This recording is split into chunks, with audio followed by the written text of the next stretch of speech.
ఈరోజు గాంధీ జయంతి. శంకర్ దాదా గారు ఆరాధించినటువంటి గాంధీ గారి జయంతి ఈరోజు. ఈ పండుగ రోజున మనం బ్రూస్ లీ ఆడియో జరుపుకోవడం చాలా సంతోషంగా ఉంది. వేదిక కళకళలాడుతూ ఉంది. ఈపాటికే మధ్యాహ్నం ఇంటర్నెట్లో రిలీజ్ అయినటువంటి సాంగ్స్ అన్నీ కూడా విని ట్రెమెండస్ రెస్పాన్స్ ఫేస్బుక్లో ఏదైనా ఎక్కడైతేనేమి.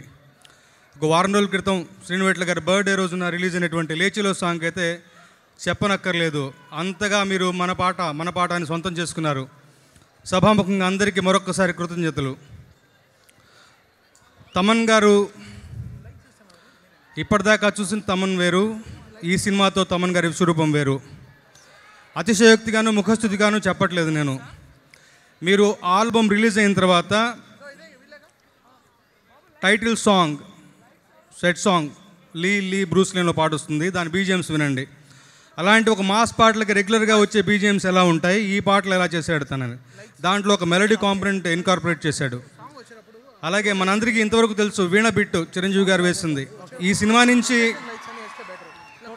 ఫ్లూట్ బిట్ కూడా పాపులర్ అవుతుందంటే అతిశయోక్తి కాదు.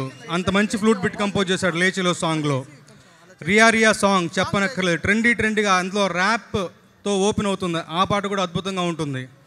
అలాగే మెగా మ్యాటర్ చెప్పనక్కర్లేదు. ఫ్యాన్స్ అందరికీ పండుగ లాంటి సాంగ్. అలాగే నా మిత్రుడు శ్రీమణి రాసినటువంటి రన్ పాట ఒక మంచి మెసేజ్తో పాటు దాంట్లో ఉన్నటువంటి డ్యాన్స్ ఇందాక సుమా గారు అడిగినట్టు హీరోలను బట్టి కస్టమైజ్ చేసి వాళ్ళ బాడీ లాంగ్వేజ్కి అనుగుణంగా వాళ్ళ క్యాపబిలిటీస్కి అనుగుణంగా కంపోజ్ చేయడంలో తమన్ చాలా సిద్ధహస్తుడు. రామ్ చరణ్ గారిని దృష్టిలో పెట్టుకుని ఈ రన్ పాట కంపోజ్ చేశాడంటే నిజంగా చాలా గొప్పగా చేశాడు. ఒకరోజు షూట్కు నేను అటెండ్ అయ్యాను. అద్భుతంగా ఉన్నాయి జానీ మాస్టర్ కంపోజిషన్స్ అన్నీ కూడా. మీకు నిజంగా విజువల్ పీస్ పండగే. రియా సాంగ్ తమన్ దగ్గర నిన్న మొన్న చూశాను. ఒక స్టెప్ ఉంటుంది చాలా, అంటే యాక్చువల్గా మేకింగ్లో కొన్ని స్టెప్స్ వచ్చాయి. అది కానిది ఒక అద్భుతమైన స్టెప్ ఒకటి ఉంది, అది దాచిపెట్టారు.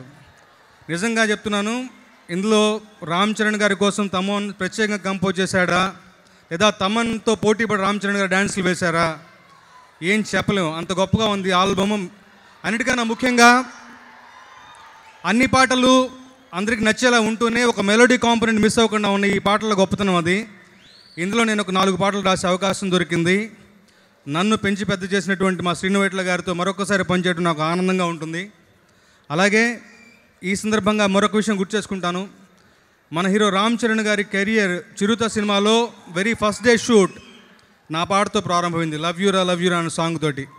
మళ్ళీ ఆయనతో ఈ సినిమా కోసం పనిచేయడం మరింత ఆనందాన్ని ఇస్తూ ఈ అవకాశం నాకు ఇచ్చినటువంటి దానయ్య గారికి, డైరెక్టర్ శ్రీనువెట్ల గారికి, రామ్ చరణ్ గారికి, మా తమన్కి అందరికీ కృతజ్ఞతలు తెలుపుకుంటూ పాడాలనిపిస్తుంది. ఒక 2 ముక్కలు పాడి.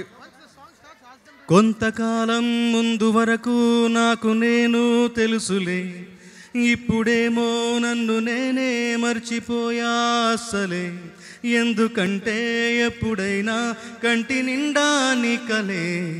Thank you so much.